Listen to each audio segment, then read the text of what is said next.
आपका स्वागत है। मित्रों, पिछले वीडियो क्लिप में हमने किसी इलेक्ट्रिक डाइपोल के कारण उसके एक्सियल पॉइंट पर अक्षीय स्थिति में स्थित बिंदु पर विद्युत क्षेत्र की तीव्रता को देखा था। इलेक्ट्रिक डाइपोल के इक्वेटोरियल पॉइंट पर या निरक्षीय स्थिति में स्थित किसी बिंदु पर विद्युत क्षेत्र की तीव्रता को देखा था, जिसमें एक्सियल पॉइंट पर अक्षीय स्थिति में विद्युत क्षेत्र की तीव्रता E इक्वल टू लिखा था हमने 1/4 pi of sine 0 twice P upon R3। और ये हमारा एक्सियल पॉइंट पर विद्युत क्षेत्र की तीव्रता थी। और इक्वेटोरियल पॉइंट पर E इक्वल टू हम लिखते हैं 1/4 pi of sine 0 P upon R3। ये हमारा इक्वेटोरियल पॉइंट है।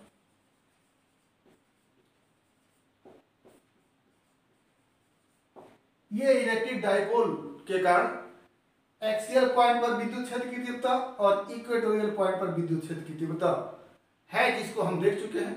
आज हम किसी इलेक्ट्रिक डाइपोल के कारण किसी भी बिंदु पर विद्युत क्षेत्र की तीव्रता का अध्ययन करेंगे।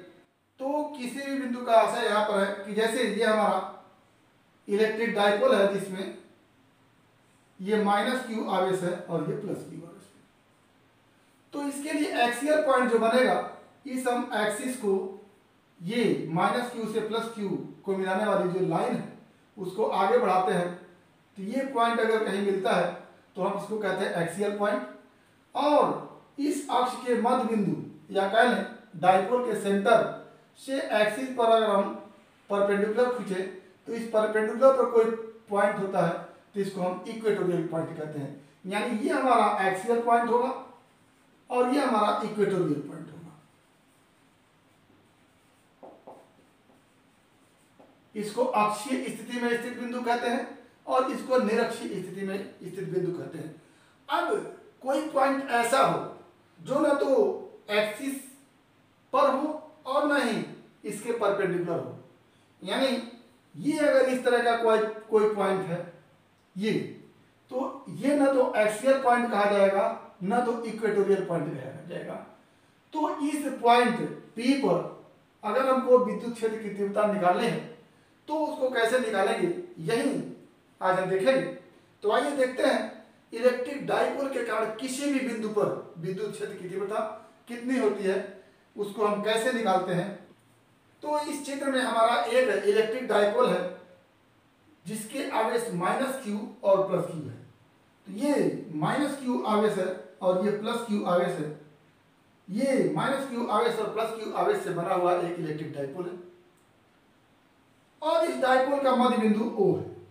इस डाइपोल का मध्य बिंदु O है। अब ये पॉइंट P है जहां पर हमको विद्युत क्षेत्र की तीव्रता ज्ञात करनी है। तो ये पॉइंट P न तो इसके एक्सियल पॉइंट पर है न तो इसके इक्वेटोरियल पॉइंट पर है, कहीं अन्य जगह पे है। और बिंदु P को अगर हम इस डाइपोल के मध्य बिंदु से मिलाएं तो ये जो लाइन बनेगी, ये लाइन इस पॉइंट P के पोजीशन को बताएगी। और इस O से P तक अगर कोई वेक्टर खींचे तो ये वेक्टर R कहा जाएगा। क्या कहा जाएगा? Vector R। तो ये वेक्टर R जो होगा P के लिए पोजीशन वेक्टर हो गया विथ रिस्पेक्ट टू डाइपोल का मिडिल पॉइंट, यानी इस मध्य बिंदु के सापेक्ष P का पोजीशन वेक्टर R है। इतना हमको समझ में आ गया। अब चूंकि इक्वेटोरियल पॉइंट पर एक्सियल पॉइंट पर विद्युत क्षेत्र की तीव्रता में हम देख रहे हैं कि एक्सियल पॉइंट पर 1/4 pi epsilon 0 2p upon R3 है और इक्वेटोरियल पॉइंट पर 1/4 pi epsilon 0 p upon R3 है। यानी ये p जो है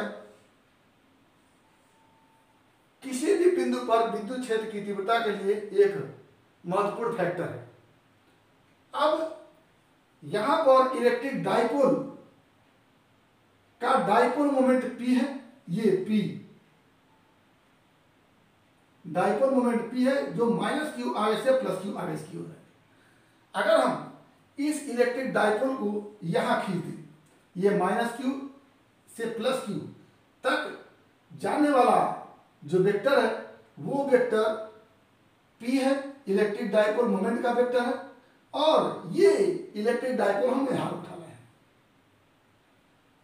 अब इस इलेक्ट्रिक डाइपोल के डाइपोल मोमेंट p को हम दो कंपोनेंट में डिवाइड करेंगे। एक कंपोनेंट तो होगा इस r वेक्टर के एलांग, ये वेक्टर r जो पोजीशन वेक्टर p का बता है, उस पोजीशन वेक्टर के एलांग इस डाइपोल मोमेंट का कंपोनेंट होगा, और एक कंपोनेंट होगा इस वेक्टर r के परपेंडिकुलर। तो अब इसके एलांग, इस वेक्टर के एलांग अगर कंपोनेंट निकालना है तो इस p को दो कंपोनेंट बांटने के लिए एक कंपोनेंट इस तरह से r के अनुदिश होगा, ये वेक्टर r है तो इसके अनुदिश एक कंपोनेंट हो गया, और एक कंपोनेंट इसके परपेंडिकुलर होगा। इस अगर ये वेक्टर r है तो इसी के पैरेलल ये वेक्टर है, तो वेक्टर r की दिशा में है, तो इसके परपेंडिकुलर, इसके परपेंडिकुलर अगर हम और एक वेक्टर बनाएं तो ये वेक्टर बन जाएगा। ये वेक्टर और ये वेक्टर दोनों क्या है, एक दूसरे के परपेंडिकुलर है, और इन दोनों का परिणामी क्या होगा, वेक्टर p होगा। फिर से इस इलेक्ट्रिक डाइपोल को यहां पर उठा लाए और उसके डाइपोल मोमेंट की दिशा -q आवेश से +q आवेश की होगी, तो ये हमारा p है, एक तरह से ये वेक्टर p है। इस वेक्टर p को दो कंपोनेंट बांटते हैं, एक कंपोनेंट रहेगा हमारा r वेक्टर के एलांग और दूसरा कंपोनेंट रहेगा r वेक्टर के परपेंडिकुलर। तो r वेक्टर के एलांग ये कंपोनेंट है और इसके परपेंडिकुलर ये कंपोनेंट है। अगर इस एंगल को देखें, इस एंगल को देखें तो ये एंगल है, तो ये थीटा हो गया, तो ये भी थीटा हो गया, तो यहां पर ये हो गया थीटा। अब ये हो गया हाइपोटेनियस, ये हो गया बेस, और ये हो गया परपेंडिकुलर। तो बेस क्या होता है, हाइपोटेनियस का cos थीटा, अगर हाइपोटेनियस p है तो उसका cos theta p cos theta हो गया, तो ये जो होगा वो p cos थीटा हो जाएगा, और ये क्या हो जाएगा, p sin थीटा हो जाएगा। अगर कोई dipole moment p cos theta है तो उसका एक डाइपोल होगा, तो जिस डाइपोल का dipole moment p cos theta है वो ये है, और उसको ला करके यहां खड़ा कर दिया, ये डाइपोल मोमेंट यहां चला, और ये dipole moment p sin theta वाला डाइपोल मोमेंट ये यहां चला है, तो ये हमारा हो गया p sin theta dipole moment का डाइपोल, और ये हो गया p cos theta dipole moment का डाइपोल। कुछ इस तरह से ये p cos थीटा को हम उठा लाए यहां पर, और ये पॉइंट p है, और p sin थीटा को उठा लाए यहां पर, और ये पॉइंट p है। तो एक dipole moment p cos theta हो गया ये, और दूसरा डाइपोल मोमेंट हो गया p sin थीटा ये, और ये भी एक डाइपोल है, ये भी एक डाइपोल है। तो इस डाइपोल के कारण p पर विद्युत क्षेत्र की तीव्रता, या कह लें इस डाइपोल के कारण p पर विद्युत क्षेत्र की तीव्रता निकालेंगे, और इस डाइपोल के कारण p पर विद्युत क्षेत्र की तीव्रता निकालेंगे, और दोनों तीव्रता का परिमाण हम देखेंगे। तो आइए देखते हैं इस डाइपोल के कारण, ये जो डाइपोल है जिसका dipole moment p cos theta है, p cos थीटा ये डाइपोल मोमेंट है, और इससे r दूरी पर इंटू p है। इसी तरह से ये p cos थीटा ये डाइपोल मोमेंट है, और इसके संगत ये डाइपोल है। तो इस डाइपोल के एलांग अगर इस पॉइंट p को माने तो ये एक्सियल पॉइंट होगा, यानी p cos थीटा जिस डाइपोल का डाइपोल मोमेंट है उसके लिए p क्या होगा, एक्सियल पॉइंट पर होगा। तो इस p cos थीटा के कारण इस p पर विद्युत क्षेत्र की तीव्रता क्या हो जाएगी, E1 इसको अगर लिखें तो E1 इसको लिखेंगे 1/4 पाई ऑफ साइन 0, p की जगह p cos थीटा है और वो एक्सियल पॉइंट पर है, तो p cos theta upon r3, ये हमारा E1 हो गया। तो इसके कारण E1 ये होगा equal to 1/4 pi of sine 0 2p cos theta upon R cube. ये हो गया, E1 का मान ये हो गया। अब दूसरा, एक तो ये डाइपोल हो गया, इसके कारण E1 का मान निकल गया। और आप जानते हैं कि अक्षीय स्थिति में कोई पॉइंट P होता है तो इस पॉइंट P पर विद्युत क्षेत्र की तीव्रता की दिशा इस P cos थीटा के एलांग होता है। जिधर P है, जिधर P होता है उधर ही एक्सियल पॉइंट पर विद्युत क्षेत्र की तीव्रता होती है। तो ये P cos थीटा है, तो P cos थीटा इसका इलेक्ट्रिक डाइपोल मोमेंट है, तो इसी की दिशा में E की दिशा होगी। तो E की दिशा, अगर P cos थीटा की दिशा ये है तो E की दिशा भी ये होगी। तो यहाँ पर E1 की दिशा ये दिखा दिया। ठीक, अब इस डाइपोल को लेते हैं। इस डाइपोल को लेने का मतलब ये वाला डाइपोल, P sin थीटा वाला डाइपोल। P sin थीटा के लिए, इस डाइपोल के लिए ये पॉइंट P निरक्षीय स्थिति में होगा, इक्वेटोरियल में होगा। और इक्वेटोरियल में स्थित किसी पॉइंट P पर विद्युत क्षेत्र की तीव्रता क्या हो जाती है? अगर हम इसको E2 लिखें तो E2 equal to 1/4 pi of sine 0 P sin theta upon R cube. और इसकी दिशा क्या होती है? जिधर इलेक्ट्रिक डाइपोल मोमेंट की दिशा होती है उसके विपरीत E की दिशा होती है। यहां पर इलेक्ट्रिक डाइपोल मोमेंट की दिशा ये है, P sin थीटा की दिशा ये है, तो E2 की दिशा ये हो जाएगी। यानी E2 की दिशा क्या होगी? इस R वेक्टर के लंबवत होगी। और R वेक्टर के अंदिश E1 की दिशा होती है, तो E2 की दिशा क्या हो जाएगी? इस E1 के लंबवत हो जाएगी। तो क्या हो गया?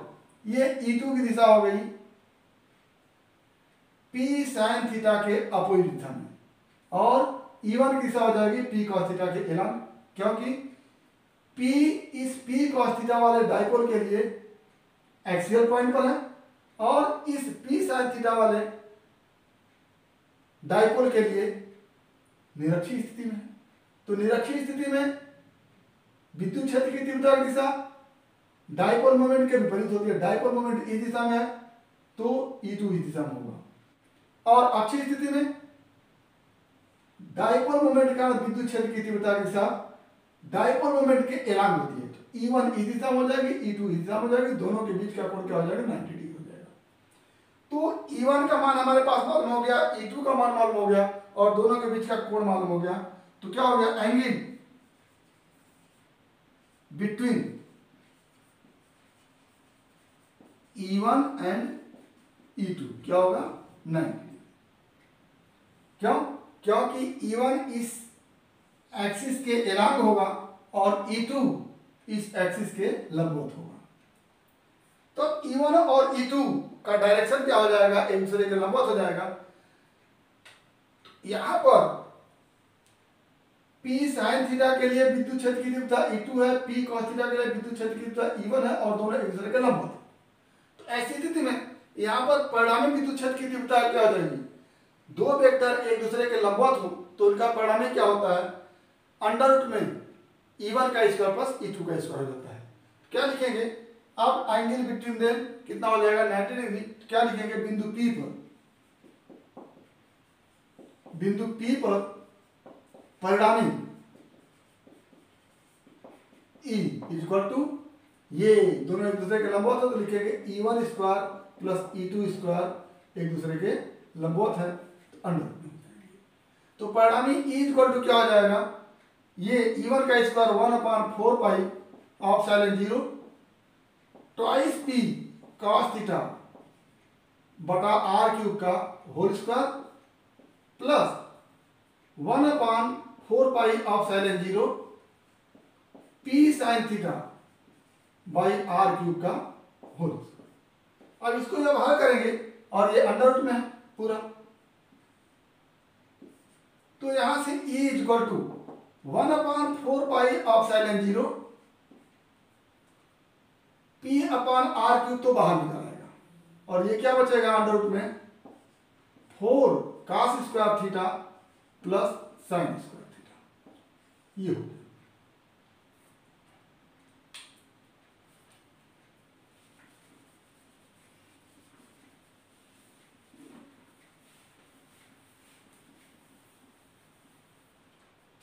अब E इक्वल टू क्या हो जाएगा 1/4 pi of silent zero P upon R cube एक जगह, और इसको लिख सकते हैं 3 cos square theta plus cos square theta plus sine square theta. ये हो गया, और ये हो गया अंडर रूट में पूरा। अब यहां से क्या हो जाएगा E equal to 1/4 pi of silent zero P by R cube, और ये हो जाएगा अंडर रूट में 3 cos स्क्वायर थीटा प्लस ये वाला हो जाएगा 1। ये हमारा डेरिवेशन हो गया परिणामी E के विषय में। अब अगर ये हमारा E1 था, ये E2 था, एक दूसरे के लंबवत थे, तो ये हमारा क्या हो गया E हो गया। अगर E1 के साथ फाई कोण बना रही है, अभी तो ये परिमाण निकल गया, दिशा की बात हो रही, तो अगर E1 के साथ फाई डिग्री कोण बना रहा है, क्या हो जाएगा ये tan फाई, ई दिशा में ये E2 है, तो ये परपेंडिकुलर भी E2 की दिशा में है, तो ये E2 हो गया, ये E1 हो गया। तो tan फाई इक्वल टू क्या हो जाएगा, क्या लिखेंगे, यदि